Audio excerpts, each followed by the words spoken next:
Hello दोस्तों, स्वागत है आपका हमारे YouTube चैनल में। तो देखिए, चर्चा चल रही थी दिल्ली सल्तनत में खिलजी वंश की, और खिलजी वंश में कल हमने जो है चर्चा की थी जलालुद्दीन फिरोज खिलजी के बारे में, लेकिन पूरा हो नहीं पाया था, थोड़ा रह गया था। अभी उसके आगे की चर्चा करेंगे आज जो है। चलिए थोड़ा रिवीजन भी करवा देते हैं। क्वेश्चन आप लोगों से पूछते हैं, क्या याद है कि भूल गए हो? तो बताइए, पहले तो बताइए खिलजी वंश का टाइम क्या है?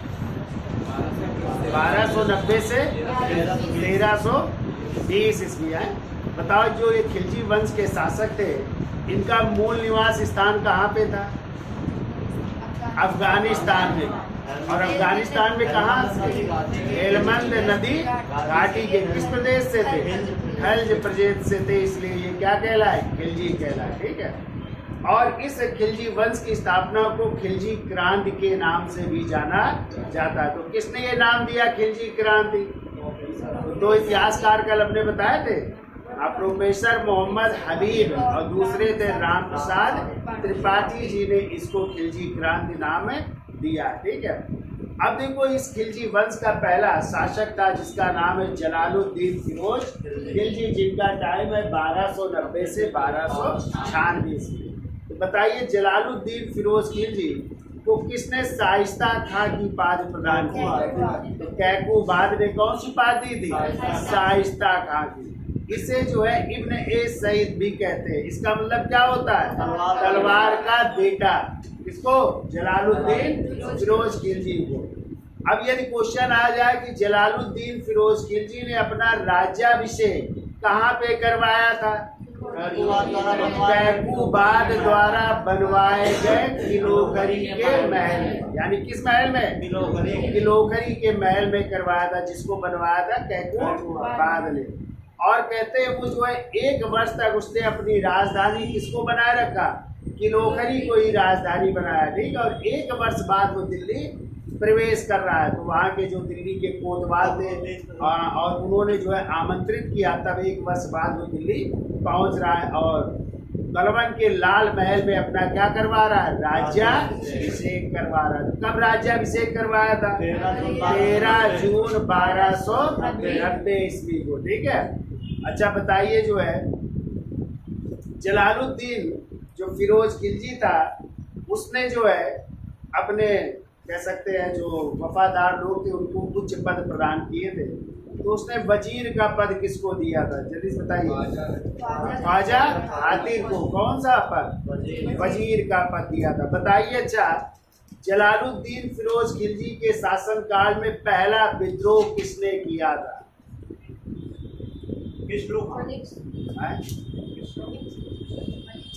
गढ़ा और मानीपुर के सूबेदार मलिक छज्जू ने किया था। और हमने आपको बताया था उसने सुल्तान मुगीसुद्दीन की उपाधि धारण कर अपने नाम के सिक्के चलाए और खुतबा भी पढ़ा था। फिर उसके विद्रोह को क्या किया गया? दमन किया गया, लेकिन उसको दंड ना दे करके उसे मुल्तान भेज दिया गया था जलालुद्दीन खिलजी को। ठीक है।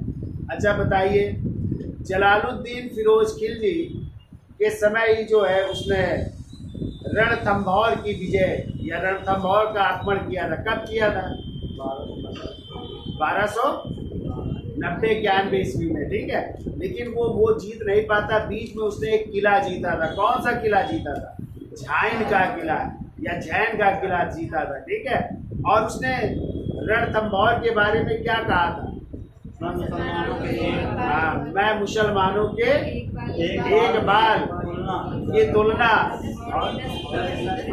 ऐसे जो है 10 किलो से कम समझता हूँ। ठीक है।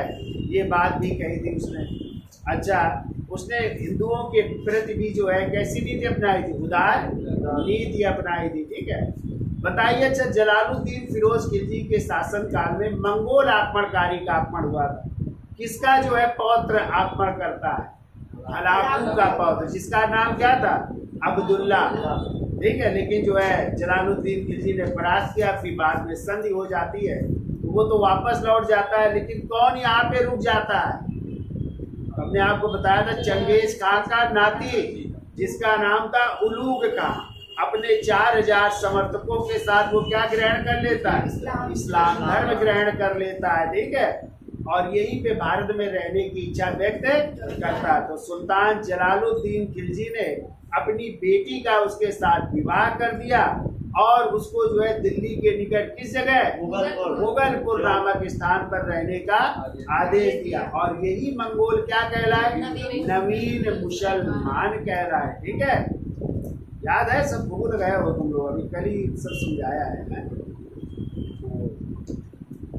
चलते हैं आगे, फिर चलते हैं। और अच्छा हाँ, इसी के समय जो है मैंने आपको बताया था कि चोरों के और ठगों के काफ़ी अटैक हो रहे थे ना, चोरी भी हो रही थी। हाँ, तो उसने जो है जब चोर बंदी बनाए गए, ठग बंदी बनाया, तो उनके सामने प्रस्तुत किया गया, तो उसने उपदेश दिया और उपदेश देकर उनको कहाँ भेज दिया? बंगाल भेज दिया था और कहा था ऐसी घटना आप मत करिए, मतलब समझाया बुझाया है। हाँ, तो ये भी याद रखिएगा। तो यहाँ तक शायद हो गया था, क्यों भाई? चलिए आगे आते हैं। तो अगला पॉइंट देखो, जलालुद्दीन फिरोज खिलजी, जलालुद्दीन फिरोज खिलजी के समय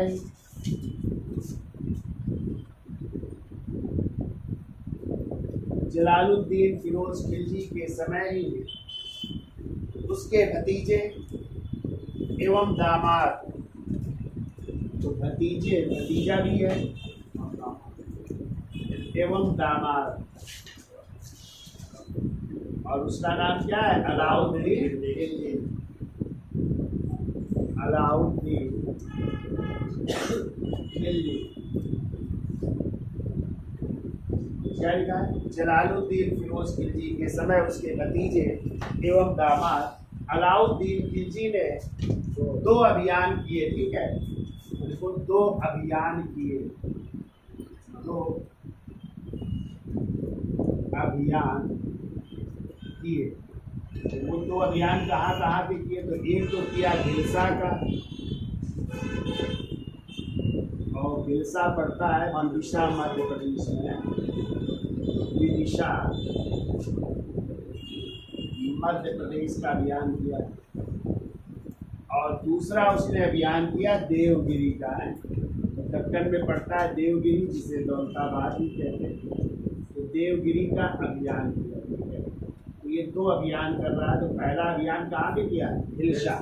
और इसी अभियान में उसने जो है उज्जैन के किस मंदिर को लूटा था? महाकालेश्वर है ना, उज्जैन में महाकालेश्वर का मंदिर, उसको लूटेगा और वहां से धन प्राप्त करेगा। तो लिखिए अगला पॉइंट लिखिए, देखो 1292 ईस्वी में, 1292 ईस्वी में भिलसा अभियान किया। भिलसा हमने बताया, भिलसा कहाँ पे है? भिलसा मध्य प्रदेश। देखो भिलसा अभियान किया, और इसी अभियान में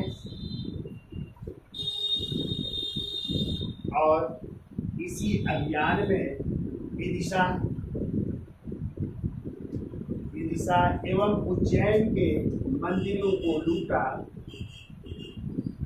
उज्जैन के मंदिरों को लूटा,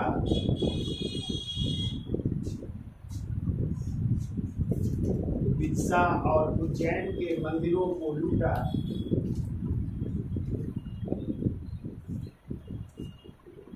देखिए, वो इस अभियान की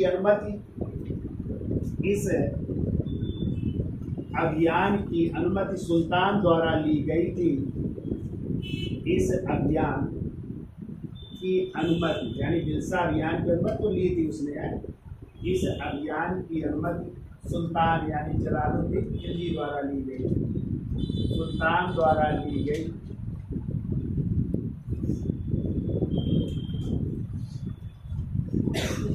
सुल्तान द्वारा ली गई थी।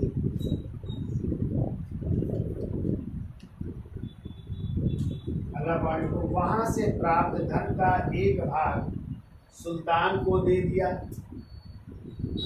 वहां से प्राप्त धन का एक भाग एक भाग सुल्तान को दे दिया।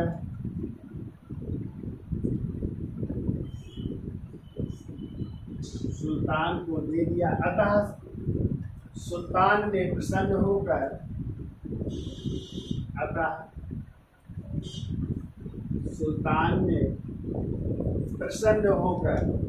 हमने कल बताया था कहाँ की सूबेदारी देगा, अवध की सूबेदारी देगा और कौन सा पद देगा, सेनापति का पद भी प्रदान करेंगे। तो देखो, अतः सुल्तान ने प्रसन्न होकर अवध की सूबेदारी के साथ साथ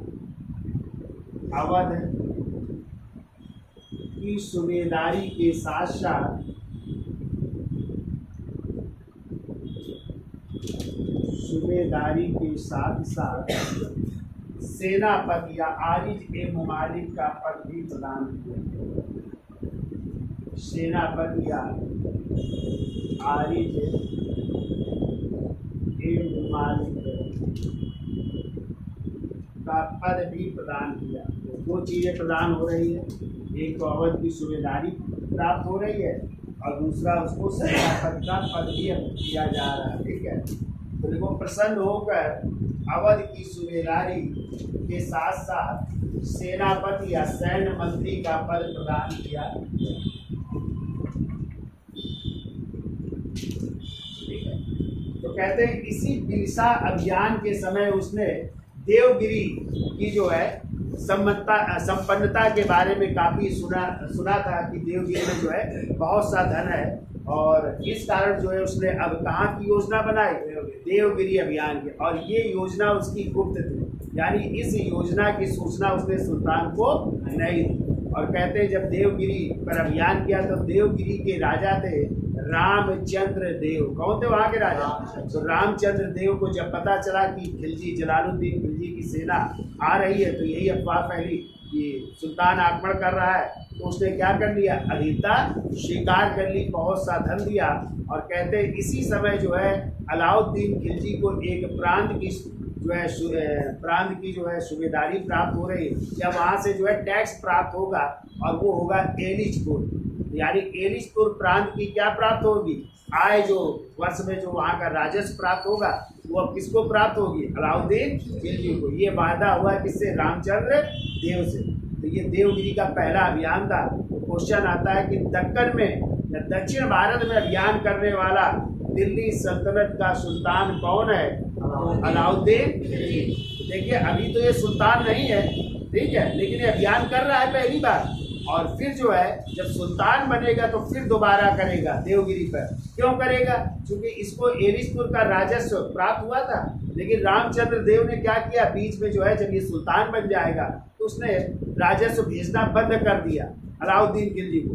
तब अलाउद्दीन खिलजी फिर जब सुल्तान बनेगा तो देवगिरी पर भी अटैक करेगा, रामचंद्र देव फिर अधीनता स्वीकार करेंगे, फिर राजस्व देंगे, तभी रामचंद्र को फिर अलाउद्दीन खिलजी एक उपाधि देगा, रायान की उपाधि। क्वेश्चन पूछा जाता है कि रायान की उपाधि जो है रामचंद्र देव को किसने दी, अलाउद्दीन खिलजी। कब देगा, जब सुल्तान अगली बार बनेगा। और इसका कारण भी था, अभी हम पढ़ाएंगे जब, चूंकि गुजरात पर आक्रमण करेगा ना, तो गुजरात के जो सुल्तान होंगे या शासक जो थे, बघेल राजपूत गण थे, तो वो जब पराजित हो जाएंगे तो उनकी अपनी बेटी देवल देवी को लेकर के वहीं चले जाएंगे देवगिरी, रामचंद्र देव के यहाँ, और उनको प्राप्त होगी वहाँ से गुजरात से जो है उनकी पत्नी कमला देवी। तो कमला देवी से अलाउद्दीन खिलजी क्या कर लेगा, विवाह कर लेगा।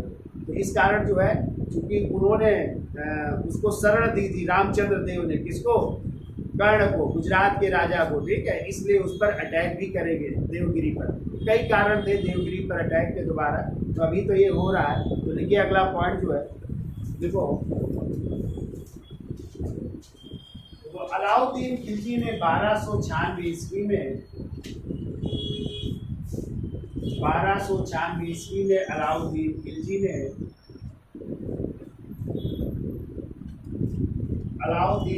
ने दूसरा अभियान दक्षिणी राज्य, दूसरा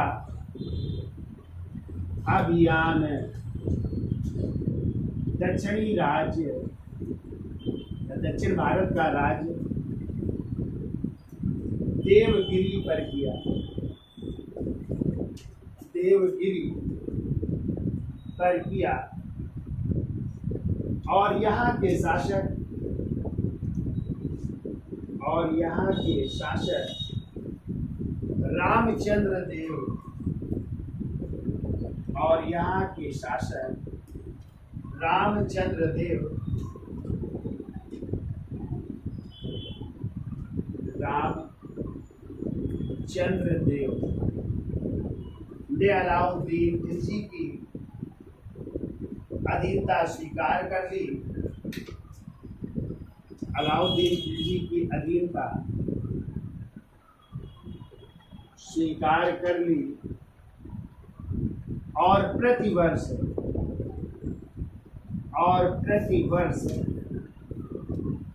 राजस्व देने का या टैक्स देने का वायदा किया, राजस्व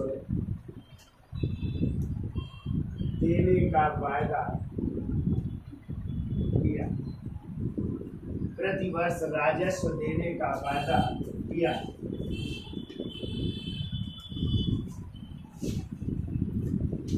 और इसी समय अलाउद्दीन खिलजी ने, और इसी समय अलाउद्दीन खिलजी ने एलिचपुर या दक्षिण भारत का एलिचपुर प्रांत को जीत लिया, एलिचपुर प्रांत को जीत लिया।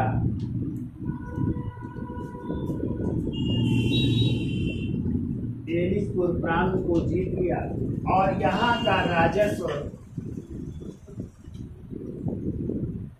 और यहाँ का राजस्व या यहाँ की वार्षिक आय, यहाँ की वार्षिक आय प्रतिवर्ष, वार्षिक आय प्रतिवर्ष देने का वायदा, देने का वायदा रामचंद्र देव ने किया।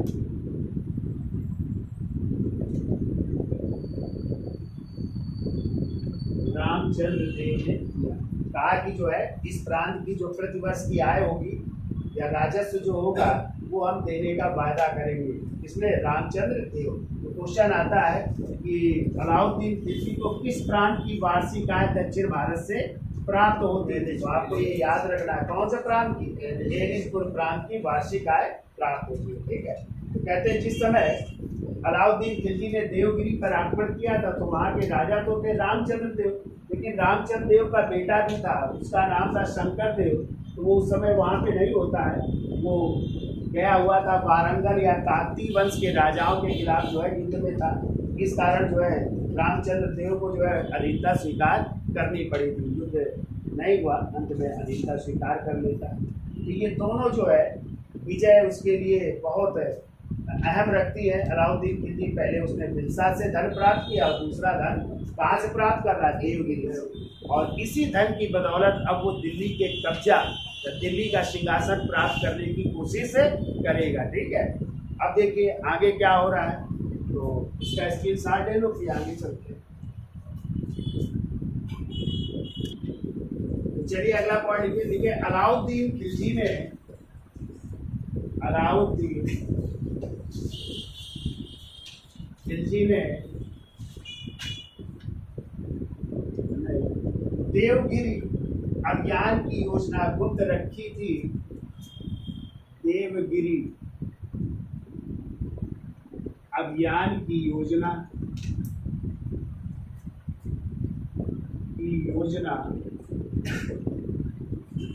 गुप्त रखी थी।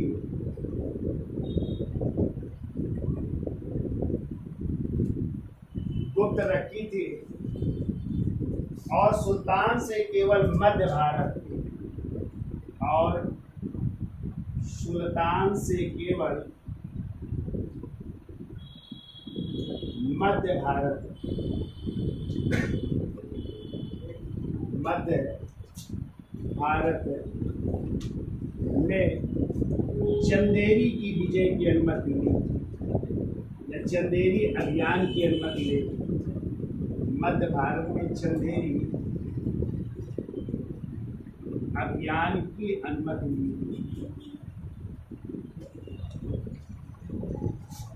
अनुमति यानी अलाउद्दीन खिलजी ने सुल्तान से कहा था मैं जो है मध्य भारत में कहाँ का अभियान करने जा रहा हूँ, चंदेरी का, ठीक है। और कहाँ पहुंच गया, देवगिरी पहुंच गया, जबकि देवगिरी की उसने अनुमति नहीं ली थी सुल्तान से, केवल चंदेरी अभियान की अनुमति ली थी, ठीक है। अगला पॉइंट लिखिए, देखो देवगिरी अभियान के दौरान, देवगिरी अभियान के दौरान,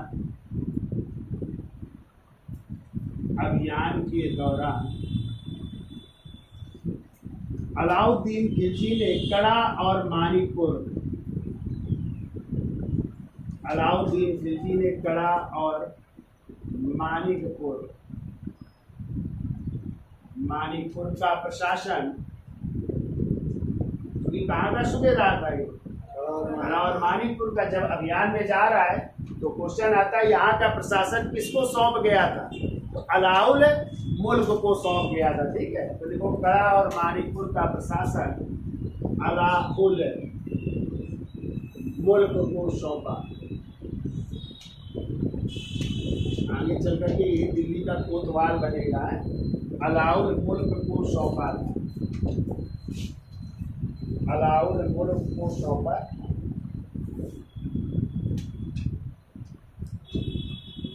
अब देखिए अगला पॉइंट, देवगिरी से धन लूट कर, देवगिरी से धन लूट कर, देवगिरी से धन लूट कर वापस कड़ा मानिकपुर पहुंचने पर, वापस कड़ा मानिकपुर, कड़ा मानिकपुर पहुंचने पर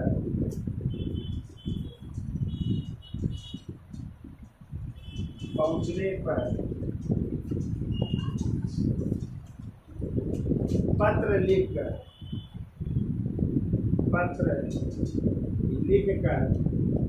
सुल्तान से माफी मांगी, पत्र लिखकर सुल्तान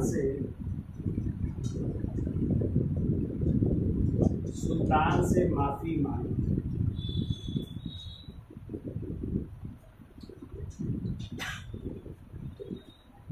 क्या पत्र लिख करके सुल्तान से माफी मांग रहा है, और हमने आपको अभी बताया था कि जो है उसने जो है अपने भाई किसको भेजा था, अलमास एक को दिल्ली भेजा था, ठीक है, कि मैं जो है बिना अलमत से जो है कहाँ की विजय की, देवगिरी की, इसलिए माफी चाहता हूँ। और सुल्तान से आग्रह करता है कि मैं वो धन देने को तैयार हूँ, आप जो है आ जाइए कड़ा मानिकपुर, जो है मैं वो धन आपको दे दूंगा, ठीक है। तो देखो पत्र लिखकर माफी मांगी और सुल्तान से आग्रह किया कि,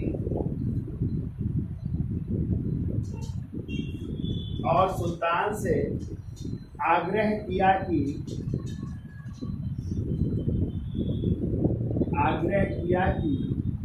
देवगिरी से प्राप्त धन की वह देवगिरी से प्राप्त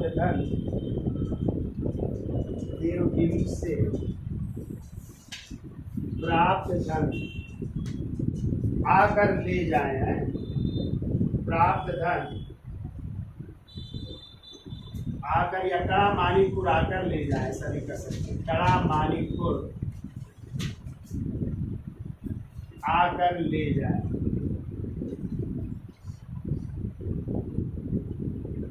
कड़ा मानिकपुर आकर ले जाए। अगला पॉइंट को, सुल्तान जलालुद्दीन खिलजी के कड़ा मानिकपुर पहुंचने पर, देखो सुल्तान के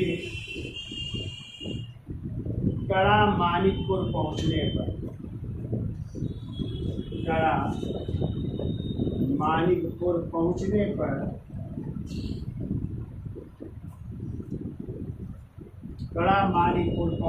पर वो अलाउद्दीन खिलजी ने 30 जुलाई 1296 ईस्वी, अलाउद्दीन खिलजी ने 20 जुलाई 1296 ईस्वी में 20 जुलाई 1296 ईस्वी में अपने सहयोगी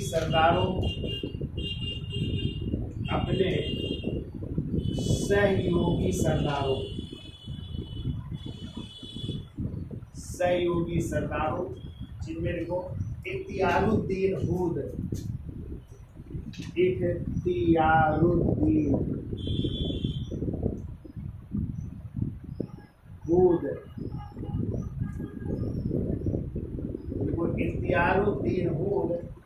और मोहम्मद सलीम द्वारा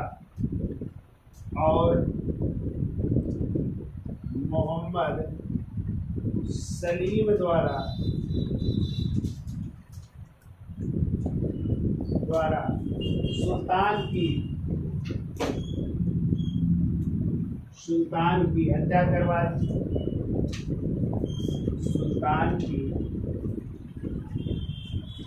हत्या करवा दी।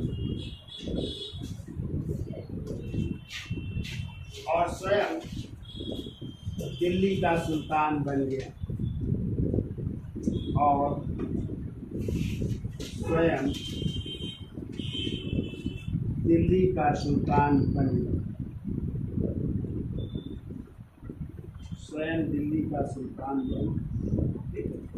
कहते हैं जब वो गले मिलते हैं अलाउद्दीन खिलजी से जलालुद्दीन खिलजी, तो उसी समय जो है उनके जो सरदार थे अलाउद्दीन खिलजी के, जिसका नाम था इख्तियारुद्दीन हूद और मोहम्मद सलीम, तो इन लोगों ने जो है सुल्तान की क्या कर दी?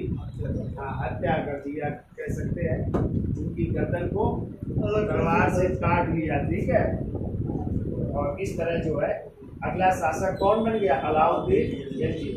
अब देखिए अलाउद्दीन, या एक पॉइंट और लिख लो, देखो जलालुद्दीन फिरोज खिलजी के समय एक विभाग स्थापित हो रहा है, वो पूछा गया तो लिख लीजिए। जलालुद्दीन खिलजी के समय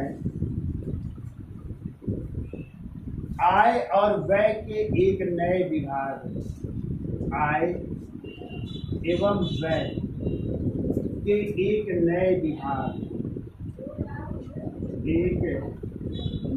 विभाग दीवान ए वकूफ की स्थापना हुई। दीवान ए वकूफ की स्थापना हुई। ये आय और व्यय का विभाग था, क्या आय होती थी क्या व्यय होता था, उसकी जिम्मेदारी इस विभाग की होती थी। दीवान ए वकूफ, इसकी स्थापना किसने की? जलालुद्दीन फिरोज खिलजी के समय। देखो जलालुद्दीन फिरोज खिलजी के समय आय और व्यय के एक नए विभाग दीवान ए वकूफ की स्थापना। ठीक है, अब देखिए सुल्तान तो अगला कौन बन रहा है? अलाउद्दीन खिलजी। लेकिन हमने आपको बताया था अलाउद्दीन खिलजी अभी कहाँ पे? कड़ा और मानिकपुर में। और कड़ा मानिकपुर दिल्ली से काफी दूर है, इसलिए जो जलालुद्दीन खिलजी की पत्नी होती है मलिका ए जहां, ठीक है, उन्होंने जो है अपने बेटे, और उसके बेटे का नाम था कद्र खान। तो हमने पीछे नाम लिखाए थे, जलालुद्दीन खिलजी के कई बेटे थे ना, अरकली खान, कद्र खान, खान खाना। तो कद्र खान को जो है किस नाम से? तो अगला सुल्तान कौन बन रहा है? अलाउद्दीन खिलजी। अरे अलाउद्दीन खिलजी से पहले रुकनुद्दीन इब्राहिम, जो कि 2 माह के लिए, कितने माह के लिए? 2 माह के लिए अगला सुल्तान बनेगा। फिर अलाउद्दीन खिलजी जब दिल्ली पहुंचेगा तो उन सब की जो है हत्या कर देगा, और उन सबको जो और बाकी बचेंगे भाई सबको पकड़ करके मुल्तान भेज देगा। ठीक है, और फिर इसके बाद जो है अलाउद्दीन खिलजी अपना राज्याभिषेक कहाँ करवाएगा? बलबन द्वारा बनवाए गए लाल महल में। कहाँ पे? तो दिल्ली में विधिवत रूप से वो अपना राज्याभिषेक करवाएगा बलबन द्वारा बनवाए गए लाल महल।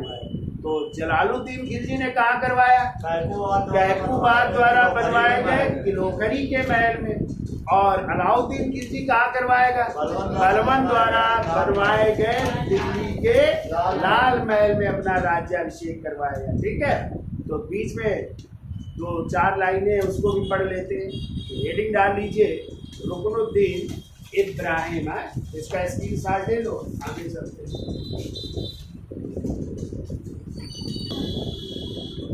तो देखिए अगले जो है जलालुद्दीन खिलजी की हत्या के बाद जो है अगला सुल्तान बन रहा है रुकनुद्दीन इब्राहिम, जिसका टाइम है 1296 से 2 माह तक। ठीक है, तो देखिए क्या हुआ, जैसे ही जलालुद्दीन फिरोज खिलजी की हत्या की सूचना दिल्ली पहुंचती है तो उस समय उनकी जो विधवा पत्नी होती मलिका ए जहां, कौन होती है, मलिका ए जहां, उन्होंने अपने छोटे पुत्र यानी सबसे छोटे पुत्र जिसका नाम था कद्र खां, क्या नाम था, कद्र खां को जो है किस नाम से, रुकनुद्दीन इब्राहिम के नाम से गद्दी पर बैठा दिया। ठीक है, तो कद्र खां किस नाम से गद्दी पर बैठ रहा है, रुकनुद्दीन इब्राहिम के नाम से गद्दी पर बैठ रहा है। चलो पहले सुन लेते हैं फिर दिखाते हैं। अब देखिए अलाउद्दीन खिलजी जो इस समय कहाँ पे, कड़ा और मानिकपुर में, वो भी वहां से चलता है कड़ा मानिकपुर से, और कहते हैं उसने जो देवगिरी से धन प्राप्त किया था, बहुत सा धन लूट करके लाया था, तो कहते हैं उस धन की बदौलत जो है उसने एक बड़ी सेना एकत्रित कर ली थी, उसने सेना भी गठित कर ली थी। और कहते हैं जब वो दिल्ली पहुंचा तो उसने जो है अपनी सेना की जो सैनिकों को था, तो उसने सैनिकों को जो है बहुत सा धन दिया। कहते हैं प्रति सैनिक को लगभग 300 टका के लगभग जो है उसने हर सैनिक को बांटा। ठीक है, तो सेना भी खुश हो गई, सैनिक भी खुश हो गए। और कहते हैं जब दिल्ली पहुंचा तो दिल्ली की सेना भी जो है अलाउद्दीन खिलजी के साथ हो गई, यानी दिल्ली की सेना भी अब किससे मिल गई, अलाउद्दीन खिलजी से मिल गई। अब उसके पास विशाल सेना हो गई और उसने दिल्ली पर अटैक करके रुकनुद्दीन इब्राहिम को पकड़ करके जो है इसकी हत्या कर दी गई। और जो और दावेदार थे या जलालुद्दीन खिलजी के जो और बेटे थे उनको भी जो है पकड़ करके जो है सबको कहाँ पे, मुल्तान में कारागार में डाल दिया गया और वहीं पे भी जो है उनकी सबकी हत्या करवा दी गई। ठीक है, तो इस तरह जो है सब जो इसके दुश्मन थे वो सब क्या हो गए, समाप्त हो गए। और अगला सुल्तान फिर अपना राज्याभिषेक करवाएगा अलाउद्दीन खिलजी, कहाँ पे, बलबन द्वारा बनवाए गए लाल में। तो लिख लो, थोड़ी सी कहानी लिखनी है, तो लिखिए जलालुद्दीन खिलजी की हत्या की सूचना जलालुद्दीन खिलजी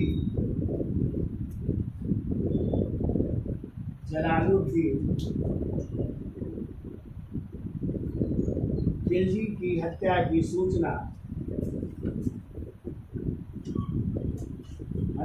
सूचना जब दिल्ली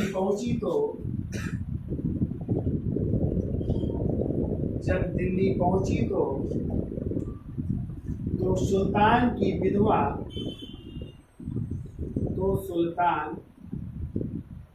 विधवा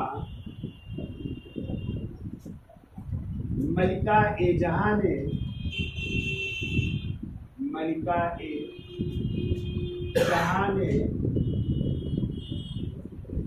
अपने सबसे छोटे पुत्र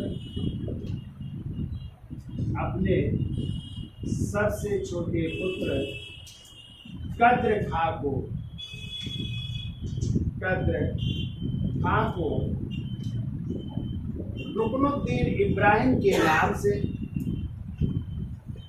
अपने सबसे छोटे पुत्र कद्र खां को रुकनुद्दीन इब्राहिम के नाम से सुल्तान घोषित कर दिया। रुकनुद्दीन इब्राहिम के नाम से सुल्तान घोषित कर, ये छोटा बेटा है कद्र खां जो रुकनुद्दीन इब्राहिम के नाम से गद्दी पर बैठ रहा है। ठीक है, रुकनुद्दीन इब्राहिम के नाम से सुल्तान घोषित कर। अगला पॉइंट देखो, दूसरी तरफ अलाउद्दीन खिलजी ने कड़ा मानिकपुर से दिल्ली की ओर प्रस्थान किया। दूसरी तरफ अलाउद्दीन खिलजी कड़ा मानिकपुर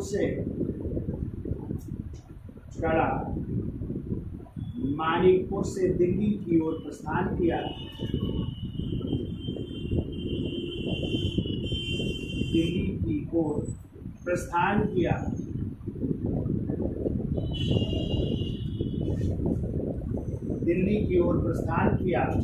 और उसने देवगिरी से प्राप्त धन की बदौलत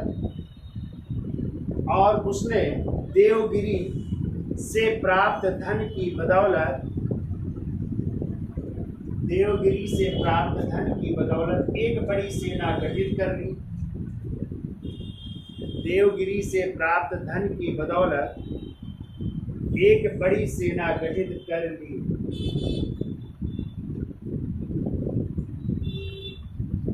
देखो, इतिहासकार बर्नी के अनुसार, इतिहासकार बर्नी, जियाउद्दीन बर्नी का नाम सुना है? देखो, इतिहासकार बर्नी के अनुसार, बर्नी के अनुसार अलाउद्दीन खिलजी ने प्रत्येक सैनिक को, अलाउद्दीन खिलजी ने प्रत्येक सैनिक को 300 टका दिया। 300 टका प्रदान किया। और टका जो है चांदी का सिक्का होता था ना, और किसने चलाया था टका? हाँ, चांदी का टका और तांबे का पीतल चलाया था ना। तो प्रत्येक सैनिक को कितने टके दिए? 300 टका दिया। ठीक है, प्रत्येक सैनिक को 300 टका दिया। अगला पॉइंट लिखो, दिल्ली के निकट पहुंचने पर वहां के भी सैनिक, दिल्ली के निकट पहुंचने पर वहां के भी सैनिक, दिल्ली के निकट पहुंचने पर वहां के भी सैनिक अलाउद्दीन के पक्ष में हो गए।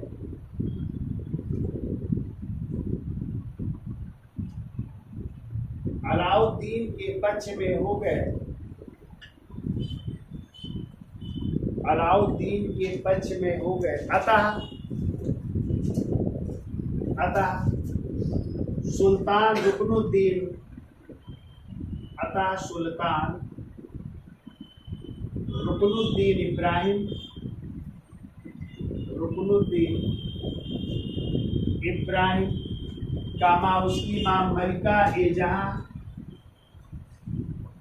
मलिका ए जहां कामा अहमद चाप, ये भी अधिकारी था, अहमद चाप आज दिल्ली छोड़कर मुल्तान भाग गए। आज दिल्ली छोड़कर मुल्तान भाग गए। आज दिल्ली छोड़कर मुल्तान भाग गए।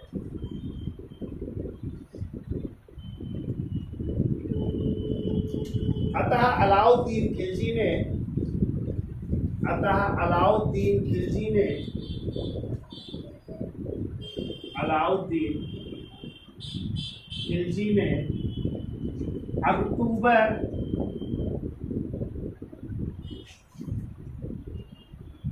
1296 ईस्वी में परवन के लाल महल में, या दिल्ली में, ऐसा कर लो, दिल्ली में परवन के लाल महल में अपना राज्याभिषेक करवाया। परवन के लाल महल में अपना राज्याभिषेक करवाया।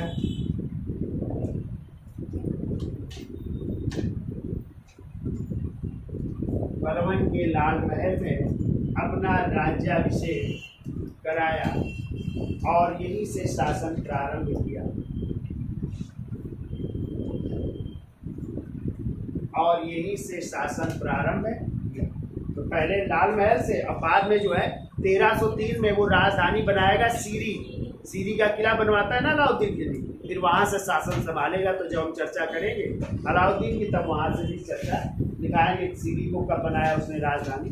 तो क्या लिखा, और यहाँ से शासन प्रारंभ किया। अगला पॉइंट, राज्याभिषेक के बाद, राज्याभिषेक के बाद उलूग खां व जफर खां को, अपने दो अधिकारियों को भेज रहा है, उनको उलूग खां व जफर खां को, जफर खां को मुल्तान भेजकर, जफर खां को मुल्तान भेजकर सुल्तान रुकनुद्दीन इब्राहिम सहित सुल्तान रुकनुद्दीन